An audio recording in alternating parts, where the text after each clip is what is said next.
Strive and Thrive is a collection of discussions featuring guests from various fields, focused on guiding entrepreneurs in creating businesses that excel in every aspect: people, planet, and profit. Throughout the series, you can join us, Romesh and Mike, as we explore relevant topics with our guests which can help businesses thrive.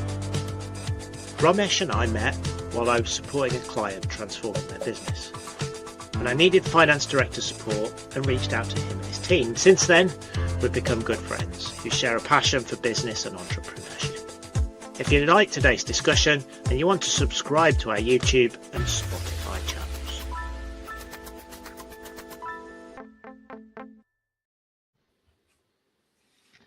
Hi everyone, and welcome to this edition of Strive and Thrive. So today is a special edition. Strive and Thrive is happy to participate in the fourth edition of Podcasthon. For 1 week, thousands of podcasts, including Strive and Thrive, will highlight a charity of their choice. And today we've chosen SafeLives, and we welcome Nikki Kelly to the discussion. So thank you for joining us, Nikki. Thank you for having me. You're absolutely welcome. So why did we choose SafeLives? Well, personally, I've had the opportunity to work in violence against women and girls, RASO, domestic abuse cases, supporting the really immensely important subject in the Home Office and with charities, assessing how system change, technologies, AI, new solutions can help voice of the victim and overall improve the whole process nationally. And I think the role that SafeLives play is really important, and I'm really pleased that we're having this as the discussion today. But first, before we move on to that, what I'd like to also introduce is Nikki, who I met while working with SafeLives, where we were looking at digital technologies and how that can improve domestic abuse. But I've particularly found Nikki inspiring.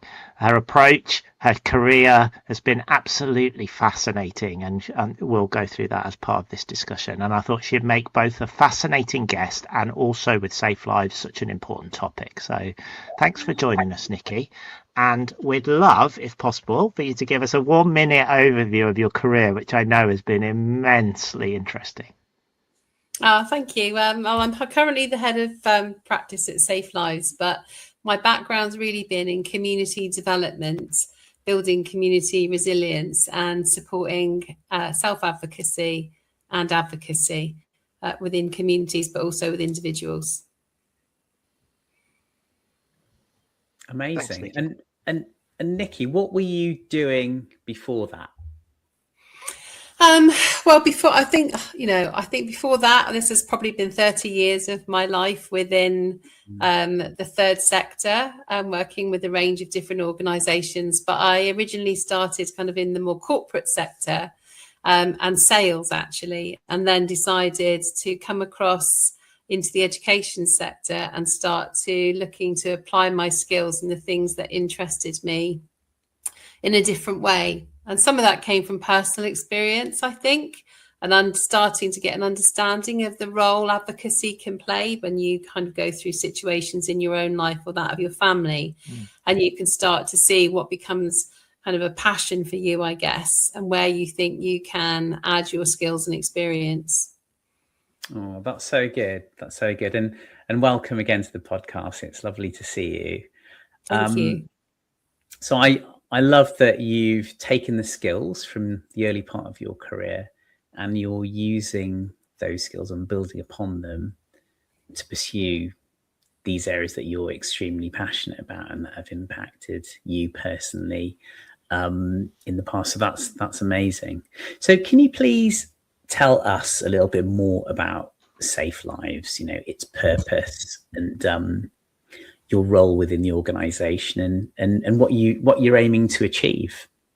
Yeah, absolutely. So SafeLives is a national domestic violence charity, and our strategy really has now become about the whole picture.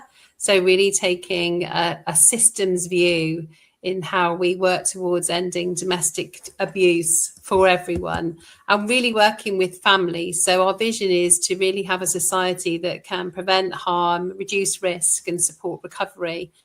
So every adult and child that's affected by domestic abuse can live a life that's safe and that they have the freedom that they deserve.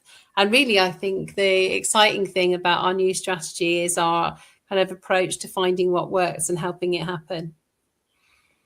Okay, amazing. So you've talked about a systems approach. So forgive me for asking a silly question, I suppose. But so, what does that mean, and how does that differ to other organisations that are supporting in your space? We're a second-tier charity, so we're not directly working on the front line, but we do produce advice and provide information and guidance to frontline organisations.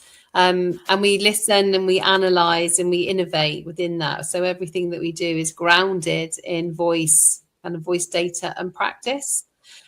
Taking a systems lens has really kind of come from just before I joined the organisation, where SafeLives developed the public health approach, which was a systems methodology, if you like, a series of steps working alongside local areas to help them improve their response to domestic abuse, but really meeting them where they are and understanding what they needed to achieve. And that really came from areas telling us that they wanted to understand their own population, understand their system, and look at the barriers and what could enable them to be able to be more effective.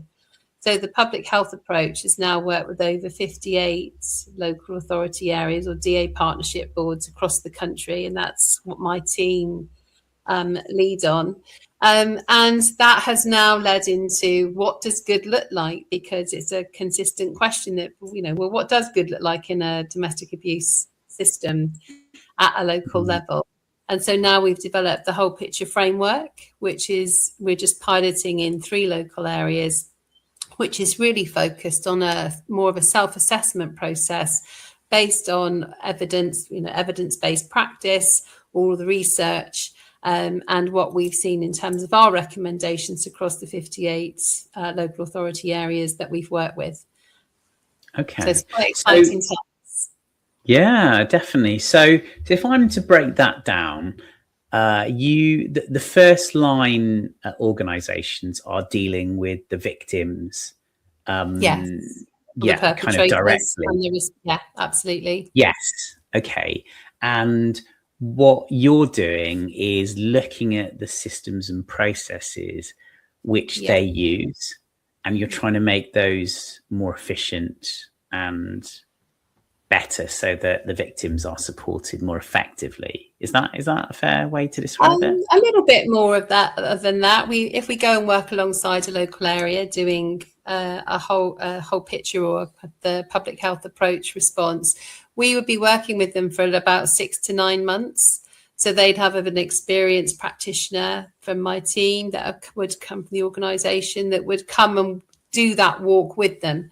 So we would be doing a lot of analysis, policies and procedures, as you talked to, Romesh, but also interviewing victims and survivors, speaking to professionals, pulling together lots of different data in terms of the prevalence of domestic abuse, understanding the local strategy, a whole series of things, and then working with the local area to understand what it needs to do and from the recommendations that we would make. So we hold workshop days at the end of our process with them, which also brings together people with lived experience of domestic abuse, our pioneers, our pioneers are from our Authentic Voice team, and they are people with lived experience that kindly and bravely offer to share their experience to help other people that may be going through the same situations as them. And so it's a real collaborative approach that really needs to kind of build trust, to really understand, to look at the culture and what sits beneath really the data and the reports. We go and do observations. So we'll go and observe their MARECs and other, their multi-agency risk assessment conferences. Sorry for I get into abbreviations. So yes, it's a really collaborative approach, and it's really trying to understand and to work with a local system, and every local system is different. And it's really important to appreciate that. That could be for lots of reasons. It could be a rural area, it could be an urban area. There's lots of different in terms of community and what is provided and the services that are required. So can be very variable. No, amazing. So you're really trying to get a deep understanding of what's going on. Getting data is a very powerful thing to do in that sense, isn't it? So, Nikki, can I ask a question? Can you? I'm an advocate of sort of systems level approach, especially in these complex sort of problems, which is why I'm really interested in what SafeLives do. Can you give some examples of why a systems approach is really important in the domestic abuse landscape? Well, I think can you give examples, I guess? Well, within domestic abuse, obviously people can be, if you kind of think about your own life, you're impacted by so many different factors, aren't you? Maybe with the health service, housing, it could be to do with your job and your employment. It could be that you're in, receipt of benefits. So there's a whole around you as a person, there's an awful lot of intersectionality with that. And there's an awful lot of different resources that you may be using. So that one person not needing to repeat their story 50 times, which is what we're often told, to different organisations and to different key organisations within a local system, being able to work as a system and to work collaboratively together, especially since the Domestic Abuse Act came in 2021, with the need for creating a strategy and then a needs assessment and understanding how that's going to be applied within a local area. A systems approach is really important, especially when we think about information sharing, agreements, when we think about risk, particularly those victims that may be highest risk of, murder or serious harm. Being able to work as a system is really, really important to give the best experience to those people who are experiencing harm. I like that example, Nikki, of just getting someone to tell their story once, because I imagine it's quite a difficult experience as well to do that, isn't it? But the efficiencies of being able to spread that message, effectively is great. So you sent some interesting statistics on the prevalency of domestic abuse. Can you tell me, can you give us some highlights just to underpin how common it is in society? Well, if you kind of think about 1 in 4 people in the UK experience domestic abuse, and that up to March 2025, approximately 3.8 million people in that year experienced domestic abuse, but also thinking that 75,000 people approximately were at the highest risk of harm or murder. That gives you some quite startling statistics of what an impact domestic abuse has. And I think that, it's always important to remember that there's no them and us. So domestic abuse can happen to anybody, anywhere, at any time. I think one of the most interesting statistics that you sent me, Nikki, in advance, and I was aware of in previous conversations, about how long it can take a victim of domestic abuse to come forward, and they say it's sort of 2.5 years, or those numbers you sent me, it can take a victim to come forward before they're ready to talk to someone. And often even at that point it can take them 5 to 7 times of going out and discussing it and the challenges of actually getting out of that ecosystem. I think it's phenomenal, the scale that we're talking about here, and the kind of impact and the touch points therefore that the system has on those individuals over the course of what is a very long time period. Absolutely. And that could be that, and as we know, that people don't present, it could be health is still where most people of experiencing domestic abuse will be going first, but it might not be that you're presenting in terms of actually being able to share your domestic abuse experience. You could be going with an injury into A&E. It could be a million different reasons by which you're engaging with the system. It could be that you're pregnant and you're going into a maternity unit. It could be that you're going to speak to your GP. So but I think when you think about the impact of sharing your experience of domestic abuse, could mean that, you know, the barriers then, or the risks that someone might perceive with, may my children be taken away from me, I might lose my home. Could it mean that I have to move house and then completely lose my support system? How am I going to be viewed? If you're a professional and you may be working in a local system, how do you then report something to colleagues that you might be working with?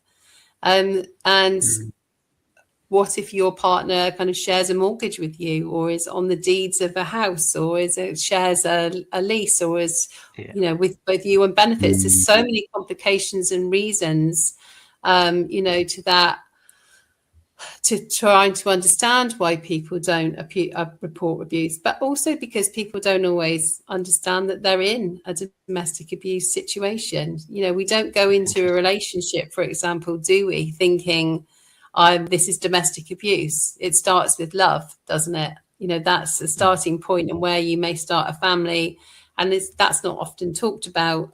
But there's also a grieving process that then happens as well as fear and risk. So I think it is a really complicated picture, but also that recovery isn't always immediate either. So when we talk to, you know, preventing harm, reducing risk, and supporting recovery may take many years, because it could be that person is in a, you know, flight or fight situation, you know, in terms of their own well-being and protecting their family and thinking about their immediate future.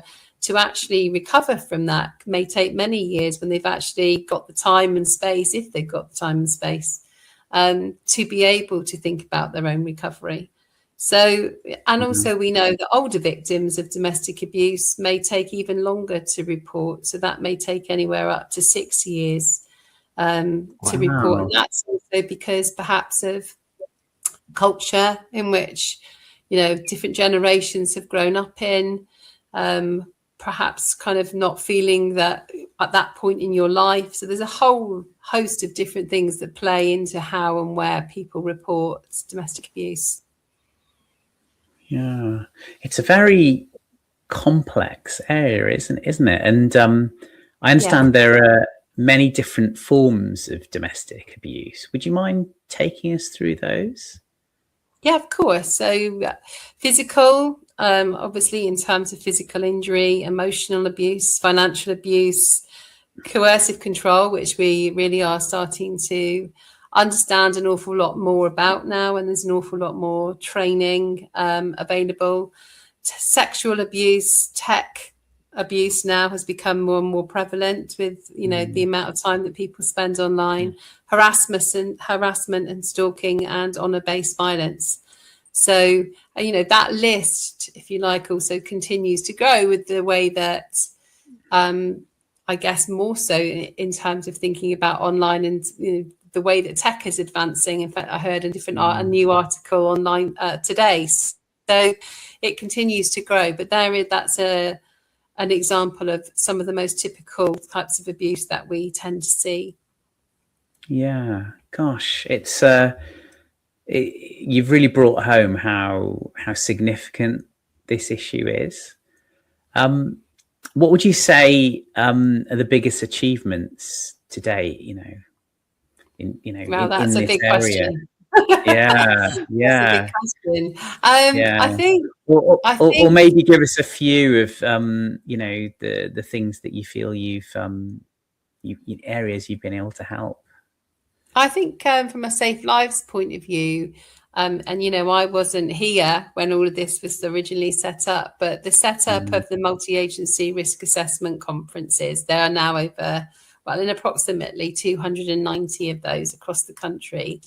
And most of those tend to report their data into SafeLives. So it also enables us to have a real picture and provides insights and information on what is happening nationally, but also locally in terms of those victims that are at highest risk experiencing domestic abuse.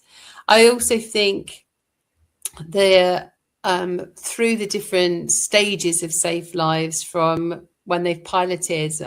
One of the things I love about working here is the innovative approach and the test and learns and the piloting that happens, working really collaboratively with other organisations. So the public health approach, I think, which has come from Open Door and Beacon sites and testings kind of in, I think, around 2010, 11 onwards up to when we kind of launched this. I think that's a huge success in terms of taking a systems methodology and working with local partners. And then our leading lights accreditation. So we've got an accreditation system for local organisations that want to kind of benchmark themselves against a set of quality standards, but also our training and our research. So our training team have trained, I think it is virtually all of the police forces across the UK in DA matters. So I think that's also a huge achievement.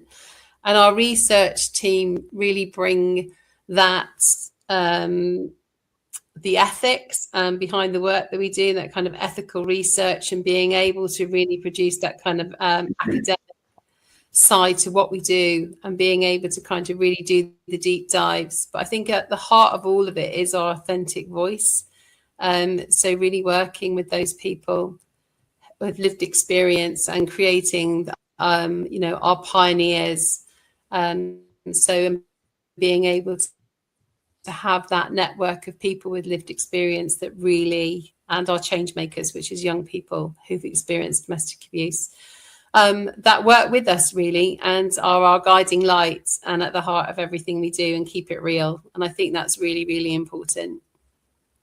Do you think there's increased awareness right now on this subject, even if I know we're struggling on the implementation? Do you think the awareness of domestic abuse is becoming more and more common now in terms of a narrative nationally? And do you think that must help? I think so. I think it is talked about. And I know, sort of over COVID, I wasn't here at SafeLives then, but there was a big reach in campaign. And I do think, that there is obviously, as we know, kind of issues around kind of thinking about social media and those types of things. But at the same time, it's a massive opportunity. And to kind of provide campaigns. We're coming up to International Women's Day. There's various campaigns that run throughout the year. So there's also lots of information, training and education. So even in terms of schools. So yes, I do think there is greater awareness.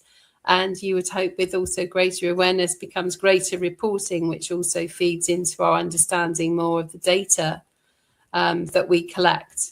But I also think that complexity of need has also increased as well. So we often can see that, as we live longer as a population, and what that might mean too in terms of the complexity that comes into domestic abuse is also a factor. Brilliant. And what do you think of some of the, picking up on the sort of healthcare employees and social care employees and educational employees, what do you think? They're not naturally not considering the needs of individuals of domestic abuse. It's the system which they operate within that's causing the constraints. What are some of the challenges some of the individuals and employees of these organisations are having to be able to take forward the lived experience for domestic abuse victims? I think practitioners are, people go into those roles for a reason, don't they? And I think we're, incredibly grateful that they are there. But I think I think some of the challenges that they face are sheer capacity.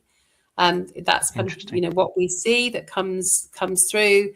Also a high, as we know, that's happening, particularly in the health and wellbeing sector, is a turnover of staff. So high turnover, then that obviously has an impact in terms of training. And we also obviously see kind of that run over from COVID, where perhaps there were an awful lot of things that were remotely delivered rather than kind of in person and in practice. So being able to come, and obviously funding is always a challenge, isn't it? And being able to do the things that we would like to do, we're not able to do simply because we just don't have that kind of funding envelope to do that. But I think a systems approach also helps us to then help practitioners provide consistency that they would like to provide to the people that they're supporting. And there's also remembering there's lots of people out there experiencing domestic abuse that don't come into contact with any professionals because they choose not to, or not engage with the system and not engage with the local organisation. And it's also important to us to be able to talk to those people about their experience and to understand where and how they would like to access help. And I think that's also changing, isn't it, in terms of technology and what you may be able to receive in your hand on your phone. And kind of when we talk, as health does, to self-enablement and to be able to talk to self-advocacy. And I think, probably in the future, we will see an awful lot more of that. There are a lot of brilliant apps out there now for supporting domestic abuse victims and survivors as well. So I think that kind of choice that people will have will also continue to grow and evolve as technology kind of comes into the victim, the victim space, I guess, for victims and survivors. I know you and I have talked about how technology might play into this space, but what's your view on how technology can really help the system changes that you're looking at through SafeLives? What are some of the examples you're thinking about in terms of technology change? Yeah, I think this is a really interesting time as we see technology come into the VOG sector. I think technology can help to kind of where systems perhaps have become stuck, and thinking about kind of bringing down some of those solutions to where a system may be, more traditional institutions may struggle to understand what to do in those spaces. Technology can help us to kind of co-design some of those services, but bringing in cross-sector talent, because also I guess in terms of my career, that's always been something that I've been passionate about, is that kind of cross-sector approach. But also kind of, that ease of use, how you can speed up some of the systems and processes that we use. Technology can kind of help with that, perhaps providing earlier insights as well, because of being able to provide that. So, fewer missed opportunities so that we can help to keep people safer earlier in a process. And maybe using tools that can kind of surface different insights from quite complex data sets that would otherwise perhaps remain hidden. I think these are all important factors that technology can play. And at SafeLives, we're quite keen that we digitalise what we're doing. So with the whole picture framework, we would really like then that to go onto a digital platform so that we can link up into live data sets. And start to kind of really think about those real-time dashboards. Yeah, it's interesting. I've seen some technology. It's about engaging with the right individuals, the right means with which they want to communicate, isn't it? The multimodal type of communication. Some people prefer a chatbot. Some people want to talk to people. Some people want phone engagement. It's what is appropriate for those people, and having multimodal channels to really be able to engage with people in the right way. And what would be suitable for a student would be very different to an elderly population. And how can we surface those kind of insights? The other ones I've seen that are sort of really interesting in this space is, you talked about coercion, particularly coercion online, and being able to understand how people are using online forums for coercive based behavior, and can those be identified and triggered. And I think there are technology opportunities in here. I think it's great to use technology to combat the kind of difficulties that technology is creating in this area, isn't it? Yes, I think so. And I think that kind of, also kind of thinking about the innovation that happens in technology and how we've talked about workforce, but how it can support the workforce as well, thinking about, types of learning, digital reflection sessions, also thinking about how it can enhance but not undermine victim and survivor centered practice. So I think, and that grounded really in safety, equity, and, clear governance structures. I think all of that I think it can also really where, for practitioners, it can also and for victims and survivors, can help to reduce that duplication. When we're kind of thinking, as we talked about, not sharing your story, 10, 15, 20 times, but also and strengthening transparency. So I think it's got quite a lot of, it's got a real role to play. And it's been certainly over this last few months, great for us to be able to explore some of that within the organisation as well. Can I move us on to your career, Nikki, and how you've got into this space? Because you've got an absolutely fascinating career where you've worked in advocacy across multiple domains, ranging from sport to education, supporting people on their entrepreneurial journeys. What motivates you, and what has incentivized you to do this? I think that's a really interesting question, because I've often sat and thought about this myself. I think for me, if I really kind of look at the root of what's important to me, it is advocacy and self-advocacy. And that has taken my career in lots of different directions. And and also then people, ordinary people in places being able to do extraordinary things, having those opportunities and those platforms to be able to do that. So whether that's been working, with organisations that support people who are homeless, and being able to spend time with amazing professionals and amazing people that took part in the biggest charity flower show garden ever. That was 500 people who were ex-offenders or homeless. And I spent some time going around the country, understanding what that experience had meant to the people that had taken part, and to see that kind of evolution into perhaps where people were then setting up small local businesses, growing in the homeless hostels, or what was happening within the prisons. That kind of inspiration, but also down to thinking about how do we provide and working cross-sector with innovation to be able to provide individuals with the platform to unleash that potential. And I think that for me is at the heart of all of my work, and also the reason I came to SafeLives. Really good. Okay, so can you tell us a little bit about your experiences at Tottenham Hotspur Football Club? You've done some great things there, I understand. Yeah, I'm fortunate to kind of have a journey, I guess, in terms of working with sport through the organisations that I was working with, and originally worked with some of the football clubs across the Southwest, with a range of different partners, on creating a programme that taught people who were homeless computer skills, but within a football club setting. And that kind of went to London and working with London football clubs.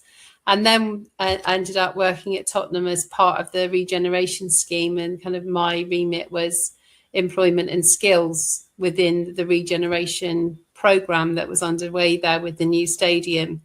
And so kind of from the off, there was a need to kind of create those opportunities for local people. So we started working with the local council, created an employment and skills partnership, and then started to think about how you can use sport as a universal language, really, to engage with people. So we kind of set up job fairs with over 1,000 people coming through the door, 150 employers, and we worked with the local stadium hospitality partners and created kiosks where people could come and volunteer on match day and have that match day experience, but also learn new skills and link them into the jobs that were coming through. And we created a program, again, working with providers around traineeships where young people could come and learn as part of what it meant to work out in the community with a sports foundation, as well as then be able to kind of earn, their English, maths and different qualifications that they might need.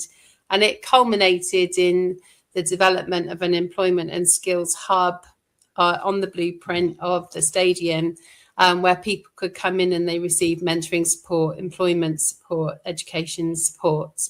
And it kind of all round, really, it was an incredibly successful program of work. And we ended up being able to become a kind of part of a supply chain, really, for quite a number of employers, which was an amazing thing to be able to achieve, as well as obviously all of the construction that was going on the site and being able to link people into those construction roles.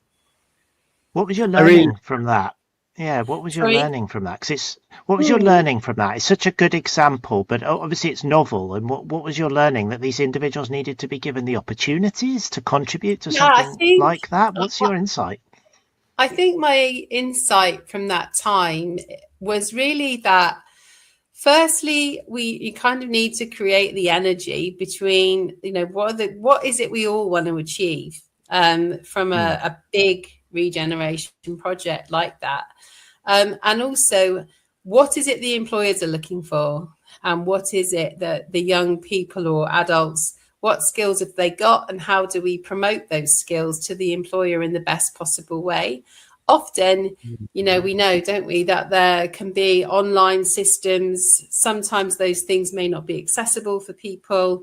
So we started to break down the recruitment pathway and directly put the person who is applying for the job in front of the employer.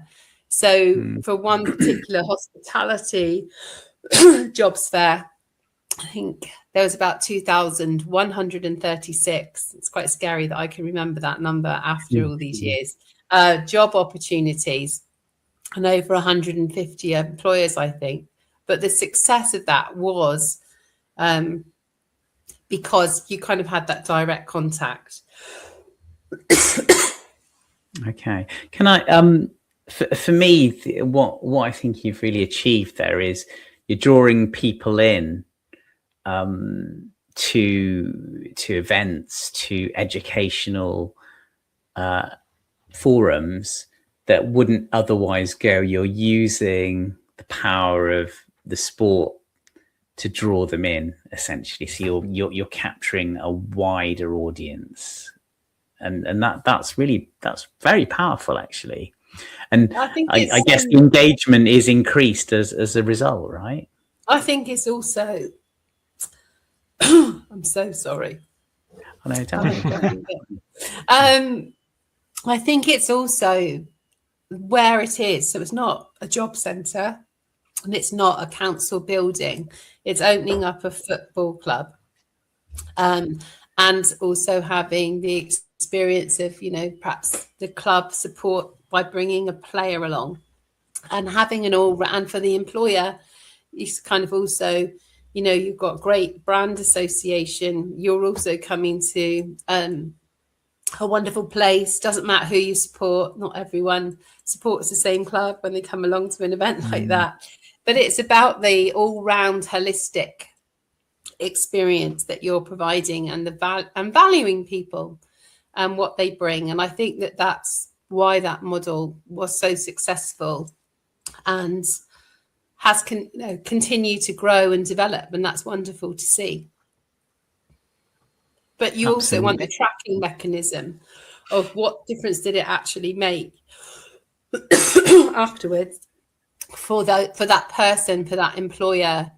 What do we need to continue to do more of, and what do we need to do less of? So when we kind of were trying to recruit the first 250 jobs, we broke that down into workshops that were held in the stadium, working with all the skills in the local area that we had, you know, whether it was from the council and their employment and skills team or a local provider, and saw people right there and then within I think it was about 6 to 12 weeks, we'd recruited all 250 jobs. But you can also apply that to, you know, all of the kind of football foundations across the country do amazing work and run huge schemes out in communities.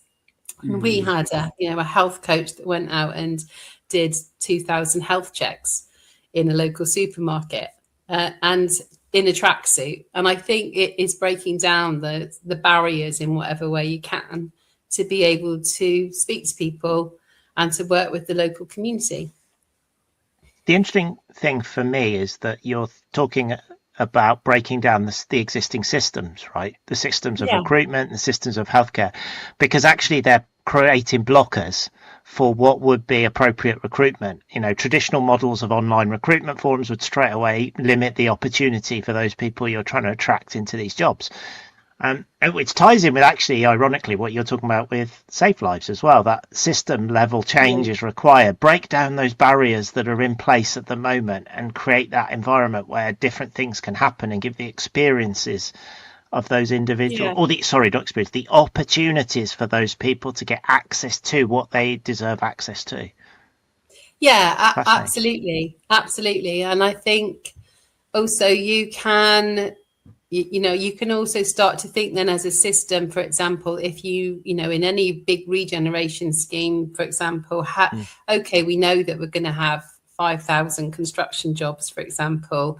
What kind of qualifications, skills, or, you know, CSCS cards or whatever it might be, are we going to need? And how can we work with the local system of providers, Department for Work and Pensions? I mean, you know, when we worked, we took our model at Tottenham to Wembley as well, when Tottenham went to Wembley, and applied it there as well, and worked with Brent Council and the local job centres. And I think for me, being able to really work together collaboratively, remove as many barriers as we possibly can for all of us, and trying to understand it's also not always about funding, because funding always comes up. But if we always think about the money, is my personal view, if we always think about the money, then we're never going to get anything done, because it's really about how can we unpick some of that, and what have we already got.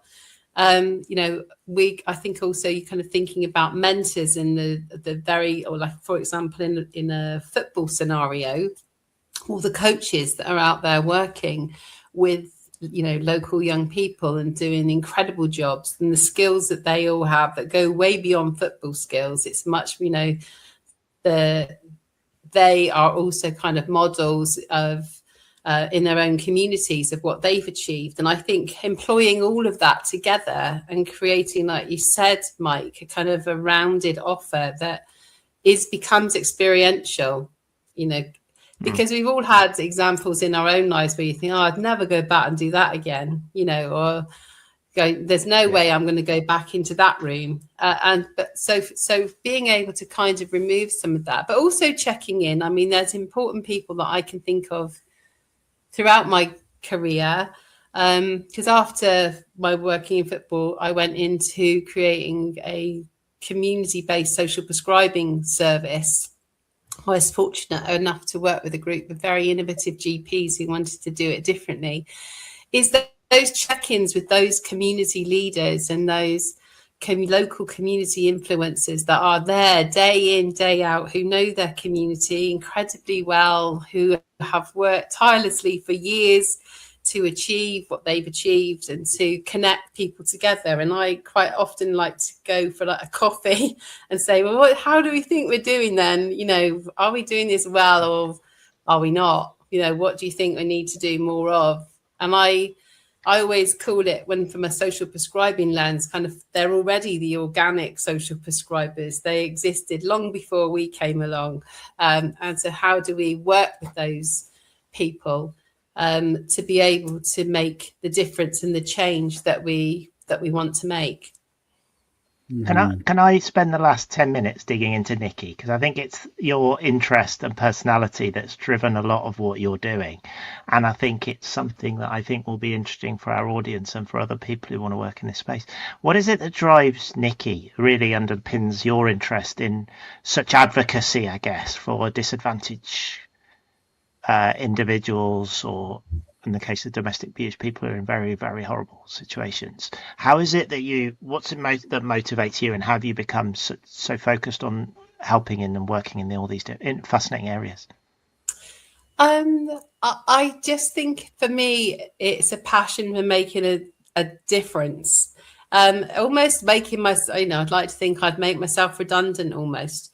It's about that self-enablement. It really is about self-enablement and being able to see how that people can see that there is a way to do the things that they want to do in the way that they want to do them, and us being able to provide a platform for them to be able to do that, or a chance to kind of engage with something that's going to help them achieve their goals. And I think whether that's health and well-being, I've been lucky enough to be part of setting up pain cafes in communities which are for chronic pain, led by again another innovative approach to and all of that again is about self-referrals, about supporting self-management, about having a different way to engage with pain, for example. But I think for me, at the heart of everything is how can we support advocacy and self-advocacy. What would be your recommendation to people who want to work in advocacy-based roles like you have done over your whole career? What advice would you give to these people? I think my biggest piece of advice would be to listen to start with, to listen and to learn, and to come from an evidence-based practice, to get really kind of into the heart of local communities and understand what community development actually means. And to also then look at all of the various resources. And I mean this, I call them community treasures, because they are in every community, whether that is a community physical asset or whether that's the people that make that community thrive. And I think if you get to know that, and there are of course formal courses that you can do in understanding advocacy kind of more formally, of course there are, but I think for often that we all have skills that we can apply to this. It's a particular form of wanting to be able to support people where they are and how they want to be supported, and then putting that in kind of a community context. So I think, yes, formal learning, maybe find a mentor. I've been incredibly lucky to have mentors that have taken me on this journey. And I've also had leaders. I've been very lucky in my roles with leaders that have given me those and helped to develop those skills, but also provided an innovative environment to be able to achieve that as well. Can you give me an example of what some of those mentors or innovators have done to help you sort of know on your journey? Yeah, I think one of them I remember clearly said about being brave enough to jump off the cliff and almost trust that angel wings are going to catch you on the way down. And I think that innovation is often that, isn't it? You have to be brave. So I think that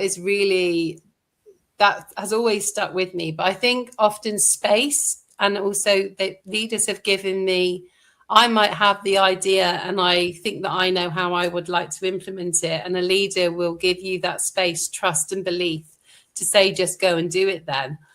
And I think that that's huge in terms of unleashing potential, whatever your authority level is, or wherever you sit within an organization or even within a community, is how you can do that. And also being that safe space to also have that blue sky thought leadership thinking that you can go and explore those ideas and take them forward, but also being able then to connect you with the networks. So if you don't have your own networks when you start, how do you start? A leader can do that for you too. So I feel like I've been incredibly fortunate to be put into places and spaces where I can absorb all of that and then think about how I can apply that. So lots of different ways, as well as kind of challenging you, and making you think about yourself, because I also think self-reflection is also. Have you ever got really frustrated because you've taken on some major challenges as part of your work? You must be banging your head against the walls of systems change, leaders who don't want to change, organisations that don't want to change. Are there points you've gone, and how have you managed to find your way through this to create the kind of change, the social change that you've had an effect on? I think I'm incredibly optimistic. I do go away and do a lot of self-reflection and think about how can I come at this a different way? What is somebody else's point of view? Like, what is it I'm missing, or what is it that we need to consider?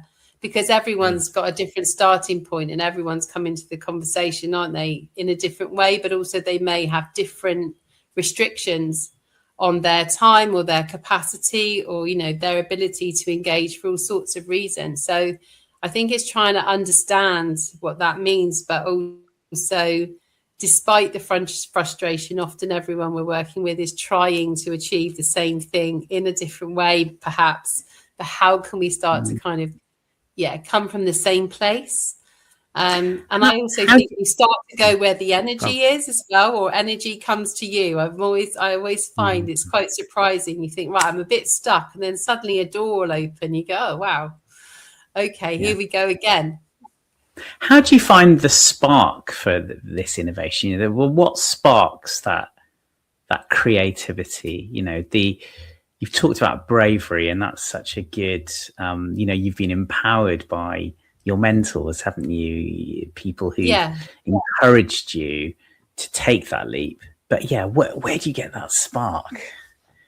I think it's just something that is in you. If you believe in something that you really want to make a difference, and it's not saying that you have all the answers, is it? It's just saying that you know you want to make a difference, and you want to contribute to that discussion or that conversation, or that you think that you can help to achieve that.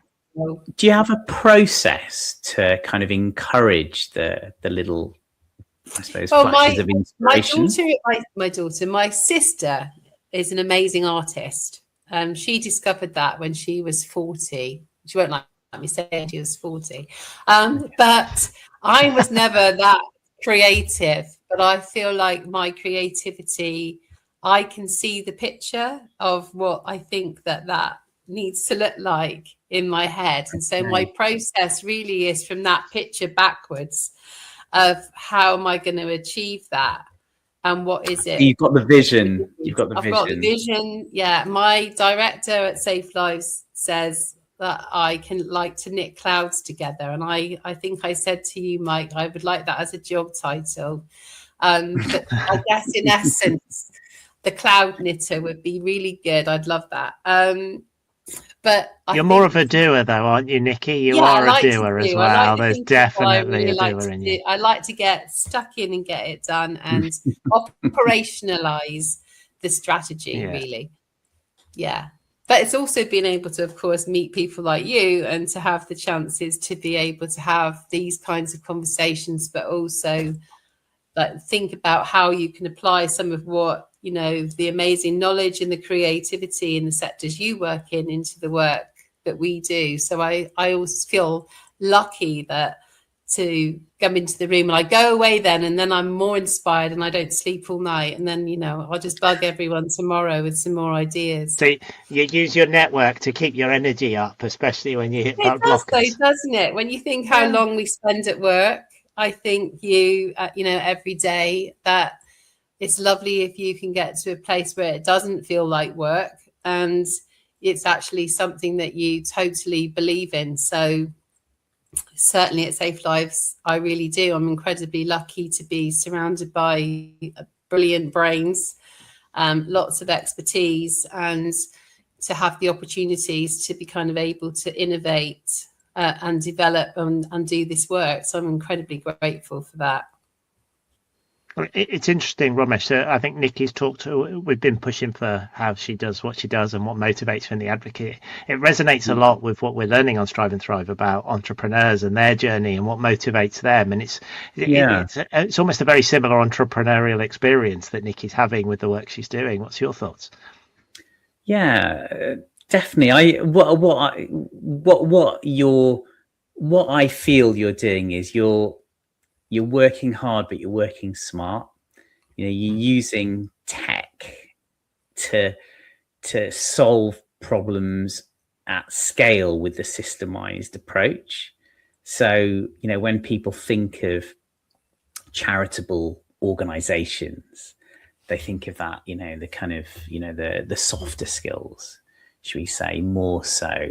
But you're applying deep thinking and science. It's a different approach, but it's really powerful, and you're doing it in a space which we've talked about at the beginning of this episode is so important for our society.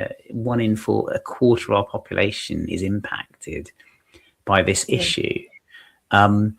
So I love that you are doing that. I was really curious about the creativity, and you're obviously someone who's a deep thinker, and that's wonderful to hear. And the latter part of the conversation, you work with the football clubs, the community focus, there's real passion in that as well. And you kind of take all of those aspects and use that to drive forwards. And as Mike said, there's a lot of parallels with, pure business entrepreneurship, if that makes sense. So it's a really good side by side comparison, and lots of similar skill sets. So very well done to you. And well done to SafeLives. Yeah, it's brilliant. Yeah, it's real pioneers, and I just think it's very humbling when you listen to people that with lived experience that really are at the heart of kind of driving that change with the organisation as well. I think we're incredibly lucky that people want to do that. Brent, before I just finalise, what Nikki is your hope now in the next few years with the work SafeLives doing, and what would you like to see happen? I really would like to think that our whole picture framework can help to drive the change that we want to see in terms of helping to halve domestic abuse in this country, and that we continue to see the positive role that technology can play within that development, and just generally how we can start to see victims and survivors' voice become more and more prevalent in local systems and local systems change, and all the way up through every level, really. I think that would be amazing if we could see that really embedding survivor rights in everything we do. Yeah, absolutely amazing. Nikki, thank you very, very much for joining us. It's been absolutely great. So that wraps up this special episode as part of our Podcasthon. If you enjoyed it, feel free to visit www.podcasthon.org to discover many other charities through the voices and talents of wider podcasters. Thank you very much for those listening to Strive and Thrive, which is a podcast for entrepreneurs, founders, business leaders and innovators like Nikki. Please follow and subscribe to our YouTube and podcast channels. Thank you very much, Nikki, and thanks everyone. Thank you for listening to Strive and Thrive.